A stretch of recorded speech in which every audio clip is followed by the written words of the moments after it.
Hello friends आम सप्तमी रे कुआड़े कुआड़े बुलवा जाऊँ चलतु आम सहित देखा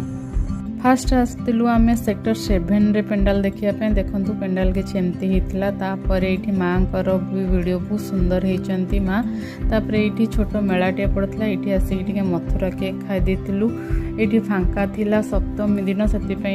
गुलू ये मथुरा केक टे खाईदेला तापर छोट मेलाटे पड़ा मुझे देखापी गली कौन कौन पड़ी तो ये नेकलेस भी बहुत सुंदर सुंदर आसीला तो सीटा टिके देखी तापर ये मौसा पाखर टिके झालमुड़ी खाई आगे तापर आम पहुँची जाइलु सेक्टर 8 डेकोरेशन देखंतु बहुत सुंदर होती प्रति वर्ष बहुत बड़ डेकोरेशन हुए बहुत सुंदर भी लगे ये माँ देखंतु वीडियो बहुत सुंदर होती माँ तापर ये मीना बजार पड़ता ये मेलार मुझे लंका चप खाईदेली तापर मीना बजार टिके बुलिकी देखिलु तापर ये देखंतु बहुत दोली पड़ी तापर आम पहुँची जाइलु सेक्टर 9 डेकोरेशन किसी एमती होता देखु तापर ये श्री प्रभु जगन्नाथंकर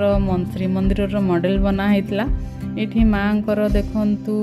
मूर्ति बहुत सुंदर होते तापर आम आसी जाइलु टिके खाइबापी चाट ये फांका था तो चाट खाई समोसा चाट बहुत टेस्टी था तापर गुपचुप खाई घर को रिटर्न करथिलु। जय माँ दुर्गा।